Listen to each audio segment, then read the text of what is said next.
네, 고성국 칼럼 의료개혁 여기서 멈출 순 없다. 여야정 협의체 뭐 추석 전에 출범시키겠다고 지금 한동훈이가 무슨 정치 생명 걸듯이 설치고 다니는데 잘 안 될 겁니다. 하도 한동훈이가 설치니까 이 국민의힘에서도 어쨌든 한동훈이가 저러고 다니니까 끌려가지 않을 수가 없어서 김상훈이 정책위 의장이 끌려다니는데, 대한의사협회와 같은 이 의료계 주요 단체는 이 협상 테이블에 나올 생각이 전혀 없는데, 그래도 한 두어 군데 단체가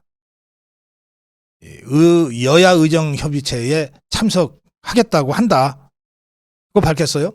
그 두 개 단체가 어디냐 했더니 전국 의과대학 교수협의회, 전의교협, 그 다음에 의과대학 의학전문대학원 협회, KAMC라고 하는데, 이 의료계 단체는 하도 많아가지고 사실 어디가 제대로 된 단체인지 저도 잘 모르겠어요. 근데 어쨌든 이 두 개 단체가 여야 의정협의회에 나올 수 있다고 했다는데, 그런데 이 전의교협은 현재까지 참여 여부에 대해 논의하거나 결정한 바 없다. 언론이 취재 들어가니까 바로 한 발 빼버렸어요. 또 KAMC는 아직 입장도 내놓지 않은 상태입니다. 그러면 국민의힘 혼자 지금 우왕좌왕 하고 있는 중입니다. 이런 상태에서 당정협의회가 열렸어요. 한동훈이가 당을 대표해서 갔고, 한덕수 총리가 총리로서 당정협의회에 나왔어요. 사실은 이 자리에서 비공개 회의지만 회의 참석자들이 전하는 바에 따르면 사실은 이 자리에서 한덕수와 한동훈이 정면 충돌을 했습니다. 정면 충돌을 했어요. 너무나 당연한 얘기 아닙니까? 정부가 지금 10개월 동안 고생하면서 2025학년도 1,500명 증원 가지고 여기까지 왔어요.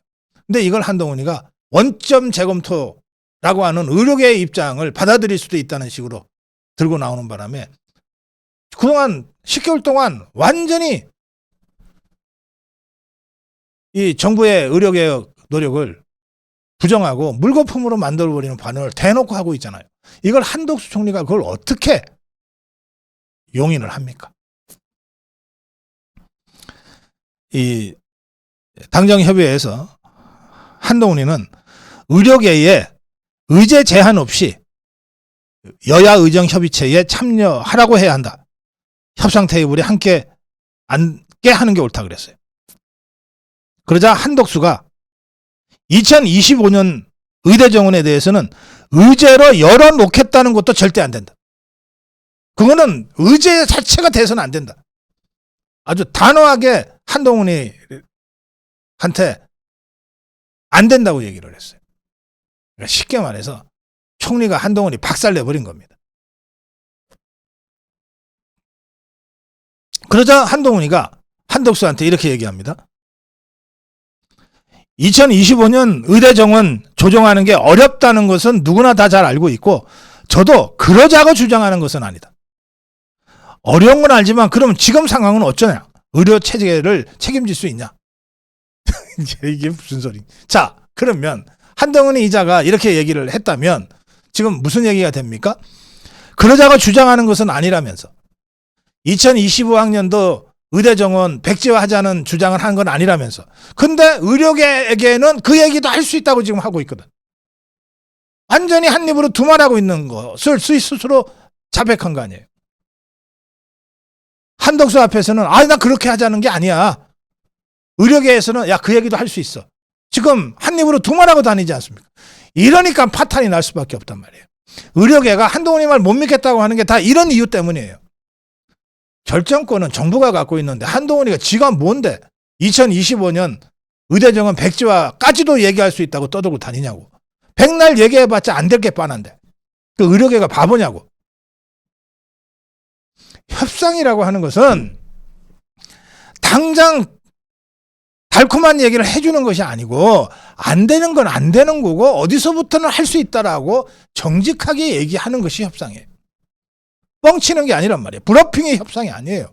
뭘 어디서 잘못 주워 들어가지고 우선 테이블에 대꾸만 오면 자기는 점수 딸 수 있다고 생각하는 모양인데 안 온다고. 의료계가 바보냐 말이야.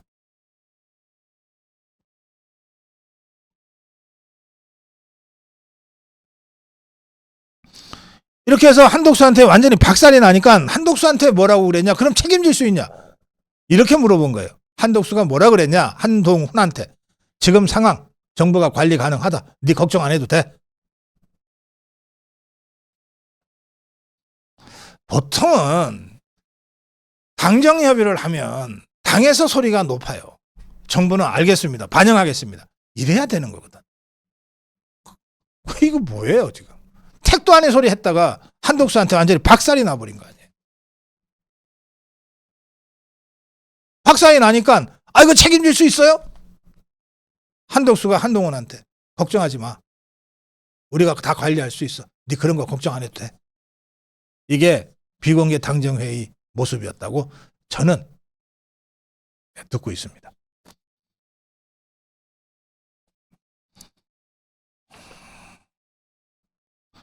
한동훈이가 어쨌든 의료계를 지금 데리고 와야 지가 판을 펼쳐놨는데 의료계를 데리고 와야 뭐라도 점수라도 따고 면피라도 하니까 그래서 자꾸 의사들한테 듣기 좋은 얘기를 해주고 있어요. 의사는 정부의 적이 아니다. 일부 관계자들의 다소 상처 주는 발언이 있었는데 이 일부 관계자는 보건복지부 차관 박민수 차관 얘기하는 거예요. 여당 대표로서 유감스럽게 생각한다. 지가 대신 사과까지 하고 있어요. 그러면서 전공인들에 대한 사법적 대응에 신중해 줄 것을. 자, 지금 의료계 블랙리스트 지금 사법 처리할 수밖에 없잖아요. 또 매드 팀의 매드 스태프 거기 의사나 의대생이 아니면 인증을 해서 들어가기 때문에 아니면 글도 올릴 수 없는 그 커뮤니티에 올라와 있는 글들 온 국민이 분노하고 있어요. 한동훈이 그에 대해서 한마디도 지금 얘기 안 합니다. 오히려 박민수 대신에 지가 사과하겠다고 그러고 있어요. 그리고 블랙리스트건 이런 정말 폐륜적인 발언 이것 때문에 보건복지부가 사법처리 가고 있는데 그거 그러지 말라고 지금 말리고 있어요.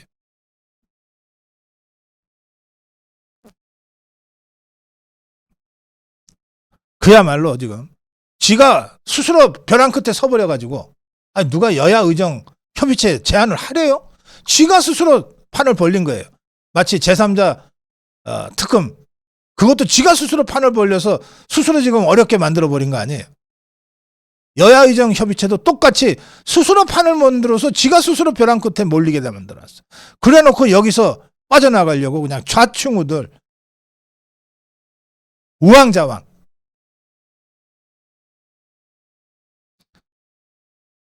여기에 한동훈이만큼은 아니지만 어쨌든 이 타이밍 잘 못 맞추는 안철수가 갑자기 국회 소통관에서 기자회견을 열었어요. 의대생과 전공의 선생님들이 돌아오지 않으면 의료 시스템이 붕괴되고 만다. 윤석열 대통령의 결단을 촉구한다. 그러면서 의대 정원 1년 유예해야 한다. 이렇게 주장을 했어요. 안철수가 이 주장은 그냥 안철수 소신이에요. 저하고 한 몇 주 전에도 KBS 라디오 인터뷰에서 이 주장을 하더라고요. 이 부분에 대해서 홍준표가 제대로 세게 박아버리네요. 야, 뒤늦게 나서서 왜 혼란을 더 부채질하냐. 이게 홍준표의 멘트입니다. 국민 70%, 일부 야당 중진들조차도 의대 증원에 찬성하는데 그걸 지금 와서 유예하자는 게 말이 되는 소리냐. 홍준표의 얘기입니다. 의료대란 초기에 나서서 적극적으로 좀 중재해 주기를 기대했는데 뒤늦게 나서서 왜 혼란만 부채질하고 있냐. 안철수. 안철수보다 더 혼란을 부추기는 게 지금 누굽니까? 한동훈. 예, 대통령실은 장상윤 사회수석, 의료 파트를 담당하는 수석입니다. 직접 나서서 이렇게 주장하고 있습니다. 의료계가 요구하는 윤석열 대통령 사과, 그 다음에 장차관 책임 문책, 오히려 개혁 동력을 떨어뜨릴 수 있다. 또 2025학년도 의과대학 증원 백지화 현실적으로 불가능하다. 의료개혁은 필수 의료 패키지부터 해서 1년 8개월 이상 준비해온 사안이다. 저희가 그동안 꾸준히 추진해왔고 저희들 판단으로는 대다수 국민들께서 이 개혁 내용에 대해서 지지하고 계시는 걸로 알고 있다. 여기서 뒤로 돌아가면 개혁은 물거품이 되는 것이다. 2025학년도 의대정원 백지화도 불가능하다. 입시 단계에 넘어온 이 사안을 다시 되돌리거나 조정하자는 것은 수험생들이나 학부모들 입장에서는 절대 받아들일 수가 없는 안이다. 과거 전례를 볼 때 의료 공백 장기화될 수 있다는 것도 우리 각오하고 있다. 그래서 플랜 B, 플랜 C 다 준비해두고 있다. 2,000명 증원, 내년도에 1,500명 증원으로 대학 자율성을 부여해서 결정이 됐지만 애초에 우리가 제시했던 2,000명 증원, 이것은 아주 필요한 최소한의 적어도 이 정도는 돼야 한다는 그 선이었다. 만약에 2,000명이 오답, 잘못된 답이라고 한다면 의료계에서 생각하는 대안을 내라. 대안을 내라. 그러면 토론하자. 이게 지금 한동훈이도 그렇고 안철수도 그렇고 의료계가 붕괴돼서 국민 생명이 위험한 것보다는 입시생들 조금 한 1년 혼란스러운 것이 더 리스크가 덜하지 않냐. 지금 이런 주장들을 무책임하게 하고 있어요. 이 부분 관련해서 입시 전문가들 얘기는 이렇습니다. 이미 시작된 입시 흔들기, 입시 대란보다 공부가 더 중요하냐, 이런 의료계 발언, 지 자식이면 그런 말 하겠냐.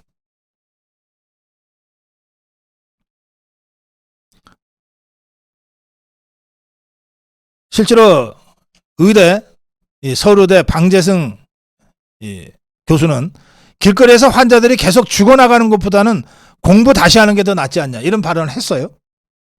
그런데 또 이런 얘기도 있어요. 아무리 공부가 중요하다 하지만 사람 생명보다 중요하지 않잖냐, 이런 얘기 했는데 좋아요. 자, 그럼 내가 똑같은 어법으로 방재승한테 얘기합니다. 아무리 의사들 밥그릇이 중요하다고 해도 사람 생명보다는 중요하지 않지 않느냐. 아무리 의사 밥그릇, 의사 카르텔이 중요하다고 해도 현장을 떠나고 환자를 버리는 자들이 어디 있냐. 카르텔 지키는 것도 환자 곁으로 돌아와서 치료하면서 지켜라. 이렇게 얘기하는 것이 맞는 것 아닙니까? 어디 지긋들 문제를 수험생들하고 비교하면서 환자 생명 지키는 게 애들 공부 한 번 더 시키는 것보다 더 중요하지 않냐는 얘기를 하냐 말이에요. 상상할 수 없는 일이다. 이 입시 전문가들 하나같이 얘기합니다. 물론 입시 전문가들도 자기네 이해관계 때문에 이런 얘기 하는지 측면도 없지 않아 있겠습니다만, 이게 대충 보면 이번에 지금 수시 원수 접수 지금까지 32,500명이 의대에만 수시 접수를 했어요. 그런데 이게 직접적인 피해자가 되겠죠, 앞으로. 만약에 정원을 백지화하면. 그럼 이것으로 인한 이 파급 효과가 쫙 갑니다. 전 수험생들과 학부모들한테. 비교할 걸 비교해야지.